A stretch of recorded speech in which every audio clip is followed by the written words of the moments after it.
मैं यही कहूँगी कि ये प्यार नहीं, हवस की भूख है जो तुम्हें अपने पति से नहीं मिल पा रहा, या पति से अब सेटिस्फाइड नहीं हो पा रही तो कहीं और खोज रही हो। तो अपने हवस के चक्कर में, अपने सेक्सुअल डिजायर के चक्कर में उन दो बच्चों की जो माँ बनी हो, उस बच्चों का क्यों नहीं सोचती?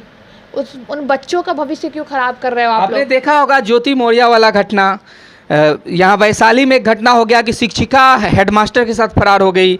मुजफ्फरपुर में एक लड़का बीवी को पढ़ा रहा था, जो बीवी दरभंगा की रहने वाली थी, उसकी बीवी भी 2 बच्चे की माँ थी, वो भी फरार हो गई। आखिरकार शादी होने के बाद औरत को चाहिए क्या? 2 बच्चे हो गए, पैसे पति दे ही रहे हैं, फिर औरत को क्या आ जाता है अंदर में जो किसी और मर्द पर, किसी और जेंट्स पर डोरे डालने लगती है? अभी तो मेरा वो एक्सपीरियंस नहीं है क्योंकि मेरी शादी नहीं हुई है, लेकिन हाँ इतना एक्सपीरियंस तो है कि मैं बता सकूँ कहीं ना कहीं। देखिए, मुझे लगता है जहाँ तक मेरा अनुभव कहता है कि लड़कियों को या फिर कोई महिलाओं को कुछ समय के बाद ना वो चाहिए होता है जो उनको नहीं मिला। लाइक एक मॉडर्न, अभी क्या है कि हर लड़की को, हर महिला को चाहिए कि मैं भी मॉडर्न दिखूं, उतना पैसा आए, इधर से भी आए उधर से भी आए। या फिर हो सकता है कि हमारा ये जो इतना महंगाई जो बढ़ गया है, उस चक्कर में जो हमारे जो मेंस हैं, जो जितने पति हैं, वो जो है कमाने में ज़्यादा ध्यान लगाते हैं। रात हो जाता है, दिन हो जाता है, समय का पता नहीं चलता इन पतियों को। तो पति कमाने के चक्कर में अपनी पत्नियों को टाइम नहीं दे पाते हैं। इस वजह से लड़कियों को कोई और अगर मिल जाता है तो वो वहाँ चली जाती है। बस यही कारण है, टाइम नहीं दे पाते हैं। लेकिन वो जो काम करते हैं वो तो पत्नी या बच्चे के लिए ही करते हैं ना। हो सकता, हाँ वो तो करते हैं, लेकिन इन महिलाओं को कौन समझाए? सब मेरे जैसे और आपके जैसे नहीं ना हो सकती है। सारे पुरुष एक जैसे नहीं होते, सारे महिलाएं एक जैसे नहीं हो सकती। माँ के शब्दों को शर्मसार कर रही हैं आजकल की महिलाएं, जैसे ज्योति मौर्य ने किया। और भी ना जाने कैसे कैसे लोग जो हैं वो ज्योति मौर्य से इन्फ्लुएंस हो रहे हैं। लेकिन समाज में बहुत मुद्दे हैं, बेरोजगारी है, रोजगार है, शिक्षा व्यवस्था है। अब मैं इन सब पे ज़्यादा ध्यान दूंगी, क्योंकि मुझे लगता है कि कहीं ना कहीं बेरोजगारी और शिक्षा जो है, हमारे समाज में जो कमी है बेरोजगारी और शिक्षा की, वही हमारे समाज को बर्बाद कर रहा है। ये सब जितना हो रहा है सब उसी सब चीज़ बस रीजन वही है। क्योंकि हमें इस पर ध्यान देना होगा कि जो बेरोजगारी है हमारे देश में, हमारे बिहार में, हमारे भारत देश में शिक्षा की जो कमी है उसको फलफूलित किया जाए, ताकि जो ऐसे केसेस हैं वो कम हो सके। अपराध का सबसे बड़ा जड़ बेरोजगारी और शिक्षा की कमी होती है। दरभंगा में एक महिला को उसके हस्बैंड पढ़ाते थे, वो पटना में ही काम करते थे। काम करने के बाद पढ़ा लिखा कर जब वो अपने मुकाम पर पहुंचने ही वाली रहती है तो बॉयफ्रेंड के साथ भाग जाती है। दरभंगा का केस, दरभंगा की लड़की थी। तो ये तो बहुत गलत है यार। कहाँ से आप लोग ऐसे लोग आ रहे हैं? आप एक बात समझ लो, बेरोजगार लोग, लेकिन हस्बैंड तो रोजगार दिलवाते हैं।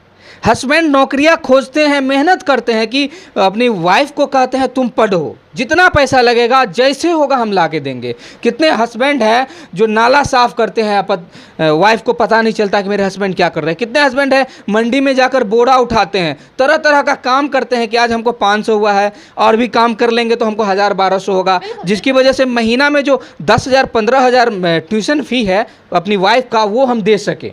तो उसके लिए तरह तरह के, वाइफ को क्या है, वाइफ सिर्फ जाएगी पढ़ेगी, पैसा तो हस्बैंड ही दे रहे हैं। अब पढ़ने के बाद जब नौकरी हो जाता है तो वो हस्बैंड को ही लात मार देती है।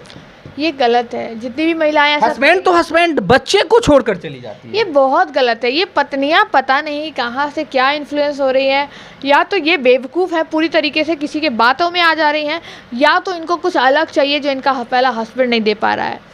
आजकल हम लोग देख रहे हैं रील्स भी बड़ा वायरल हो रहा है। रील्स को भी देख के बहुत लड़कियां जो है ना इन्फ्लुएंस हो जा रही हैं, या लड़के इन्फ्लुएंस हो जा रहे हैं। उनको हर किसी को आज एक्टर ही बनना है भाई, हर किसी को एक्टर बनना है भाई। ये हाउ इट इज़ पॉसिबल? हम कहाँ जा रहे हैं? ऐसा तो नहीं है कि कलयुग का असर हो रहा है?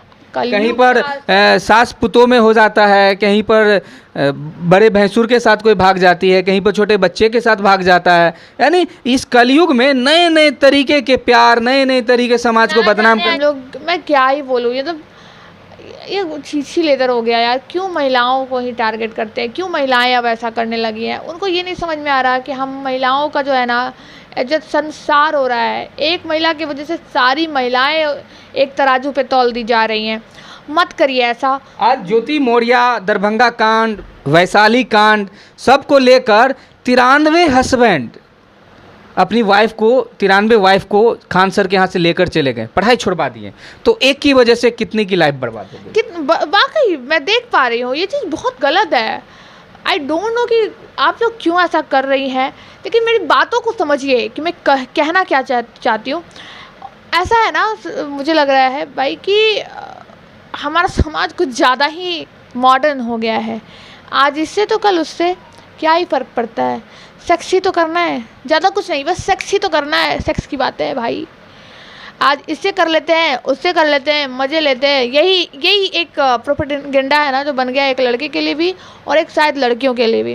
तो ये बिल्कुल बहुत गलत है, क्योंकि पता है इससे हम अपने माँ बाप को धोखा दे रहे हैं, इससे हम अपने आप को धोखा दे रहे हैं, इससे हम अपने बच्चों को धोखा दे रहे हैं, इससे हम अपने बॉयफ्रेंड या पति को धोखा दे रहे हैं।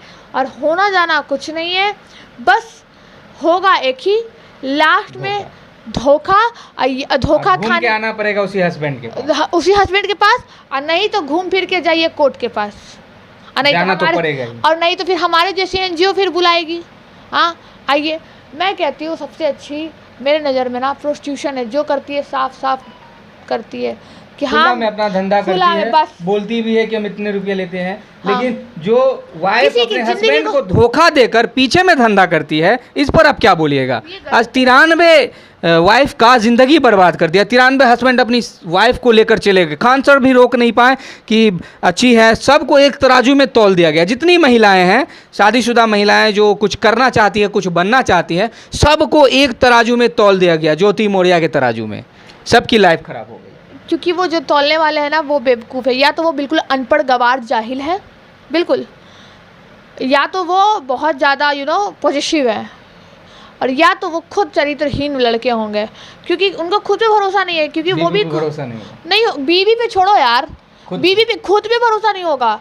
आज वो भी आज उसको देख लिए, कल उसको देख लिए, कल उसको देख लिए, तो उनको भी होगा ना कि मेरी बीवी को भी कोई देखता है, कोई कुछ भी कर सकता है, तो वो खुद पे उनको भरोसा नहीं है, इसलिए उन लोगों ने बुलाया। हम करे तो रास लीला, सामने वाला करे तो कैरेक्टर ढीला। हाँ, वो गाना सही बात है। हम करे तो रास लीला और सामने वाला करे तो कैरेक्टर ढीला, ये क्यों? मतलब ये बिल्कुल गलत है। अब मैं लास्ट में यही लोगों को संदेश देना चाहूँगी कि जो ये सारे प्रोपेगेंडे आप अपना रहे हो, प्यार के आड़ में ना जाने क्या क्या कर रहे हैं। प्यार तो है नहीं, क्योंकि अगर प्यार होगा तो एक से होगा, मान लिया कि दूसरे से होगा, दूसरे से हो सकता है दूसरे तक, लेकिन प्यार एक से ना होकर हज़ारों से हो, वो प्यार नहीं होता। जैसे कि ये टॉप मुझे बहुत पसंद है, एक बात कह रही हूँ, तो क्या इसको बदलूँगी? नहीं, ऑफ कोर्स बदलूँगी, ये पसंद है मेरी, बस मेरी पसंद है, ये मुझे अच्छा गुड लुकिंग बनाता है, दैट्स इट। लेकिन इसके बाद भी मेरे पास टॉप है जो मुझे गुड लुकिंग बनाता है।